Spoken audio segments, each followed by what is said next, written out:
Assalamualaikum warahmatullahi wabarakatuh. Perkenalkan, nama saya Anissa. Di sini saya ingin menganalisis film dokumenter Seksi Killer dalam perspektif Islam. Sekarang ini permasalahan lingkungan patut menjadi perhatian pemerintah. Film dokumenter Seksi Killer setidaknya membuka mata hati kita tentang problematika tambang yang ada di Indonesia. Problematika tersebut tidak hanya menyangkut tentang permasalahan alam saja, namun juga permasalahan sosial kemasyarakatan dan kesehatan.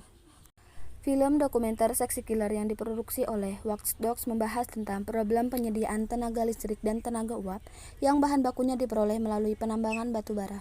Sebagian di antaranya mati muda akibat tenggelam di bekas galian tambang batu bara yang seharusnya direklamasi atau ditimbun kembali. Di atas siap. Baik di. Antara tahun 2011 hingga 2018 tercatat setidaknya 32 jiwa melayang akibat tenggelam di lubang bekas tambang hanya di Provinsi Kalimantan Timur. November 2018 di Sanga-Sanga, Kabupaten Kutai Kartanegara, Kalimantan Timur, setidaknya 5 rumah hancur, 11 lainnya rusak, dan jalan utama amblas akibat aktivitas penambangan yang terlalu dekat dengan permukiman dan fasilitas umum. Tongkang pengangkut batu bara juga hilir mudik dalam perjalanannya dari Kalimantan menuju PLTU-PLTU di Jawa atau Bali. Padahal sebagian perairan ini masuk kawasan Taman Nasional yang dilindungi. Ketika cuaca buruk atau alasan gangguan mesin, bahkan kekurangan bahan bakar, tongkang-tongkang parkir dan membuang jangkar di sini. Rekaman foto dari komunitas Akar atau Alam Karimun ini menunjukkan bagian terumbu karang yang hancur akibat digilas tongkang.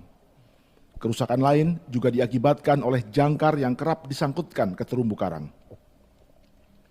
Itu belum termasuk tumpahan bagian-bagian batu bara yang jatuh dan mencemari laut.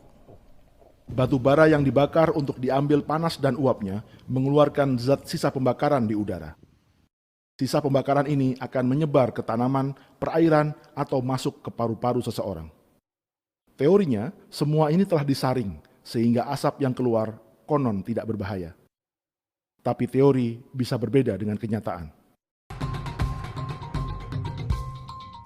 Di antara poster-poster yang digelar, yang satu ini cukup menarik perhatian. Menurut catatan kami, Pak, sudah ada sekitar 20-an Pak warga Panau, baik yang sudah, sebagian besar sudah meninggal, Pak. Melihat dari banyaknya kerugian yang dialami masyarakat, kita sebagai masyarakat penikmat listrik harus memiliki kesadaran untuk mengkaji ulang tindakan kita yang menyebabkan hal-hal tersebut bisa terjadi. Kita bisa mulai dari diri sendiri untuk memperhatikan penggunaan energi listrik. Kita dapat memulainya dengan cara menggunakan listrik hanya untuk hal-hal seperlunya saja. Selain itu, kita dapat berkontribusi dalam penyediaan energi listrik yang lebih baik dengan cara menggunakan panel surya. Dari masalah ini menentang teori produksi Islam yang mana seharusnya produksi yaitu kegiatan manusia untuk menghasilkan barang dan jasa yang kemudian dimanfaatkan oleh konsumen dan bertujuan untuk kemaslahatan dan kebahagiaan dunia akhirat, sehingga kegiatan produksi harus dilandasi nilai-nilai Islam dan sesuai dengan maqasid asy-syariah. Menurut Aristoteles, kesejahteraan umum lebih penting daripada kesejahteraan pribadi. Dalam konteks penyediaan energi listrik pemerintah dan perusahaan, penyediaan layanan harus mengutamakan kesejahteraan bersama.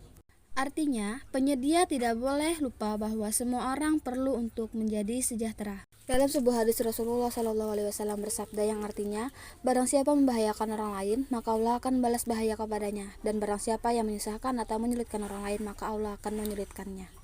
Itu saja analisis dari saya, kurang dan lebihnya saya mohon maaf yang sebesar-besarnya. Akhir kata, wassalamualaikum warahmatullahi wabarakatuh.